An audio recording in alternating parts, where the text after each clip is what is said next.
প্রথমেই বলে রাখি, যদি তুমি সত্যিই মুসলমান হয়ে থাকো তাহলে ভিডিওটা অবশ্যই দেখে যাবে, কারণ এই ভিডিওটা দেখার মাধ্যমে হয়তো তুমি ইসলামের প্রতি আরও দৃঢ় হয়ে উঠলে, ইসলামের প্রতি আরও আগ্রহী হয়ে উঠলে। জানো আল্লাহ তাআলা কাদেরকে পছন্দ করেন এবং কাদেরকে পছন্দ করেন না?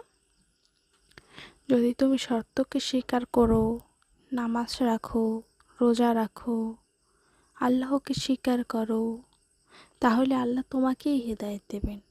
কারণ আল্লাহ তাদেরকে হেদায়েত দেন যারা ইসলামকে গ্রহণ করে, আর তাদেরকে হেদায়েত দেন না যারা ইসলামকে গ্রহণ করতে চায় না, নামাজ রাখতে চায় না, সত্যকে স্বীকার করতে চায় না, মিথ্যা কথা বলে।